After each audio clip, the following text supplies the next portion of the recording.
আসলে আমার কনসেপ্টটা হচ্ছে, দেখেন আমাদের যত পোস্টার সব প্রার্থীরা দিচ্ছে, সব পোস্টারই কিন্তু আসলে অন্তত কিন্তু গাছ থেকে আসলে আমাদের পোস্টারগুলো তৈরি হয়। আমার একটা বিপরীতমুখী চিন্তা, গাছ থেকে যদি পোস্টার তৈরি হয়, পোস্টার থেকে যেন আসলে গাছ তৈরি হয়, সেই কনসেপ্ট থেকে এটা আমার তৈরি।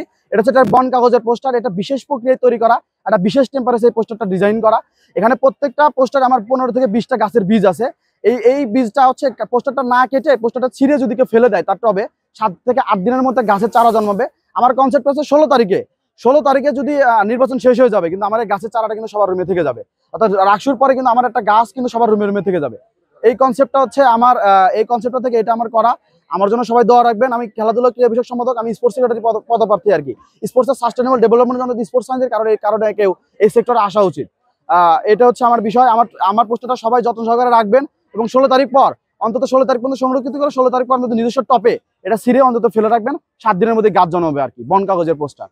এটা পোস্টারটা ভিন্নভাবে নিচ্ছে এবং আমি এটা দেওয়া মাত্রই পোস্টারটা তারা অলরেডি নিয়ে নিচ্ছে এবং মেয়েরা যারা আছে তারা তাদের পার্সে ঢুকিয়ে নিচ্ছে, বলতে এটা তো দারুণ আইডিয়া। এবং আপনি একজন স্পোর্টস সায়েন্সের মানুষ, আপনাকেই ভোট দিব।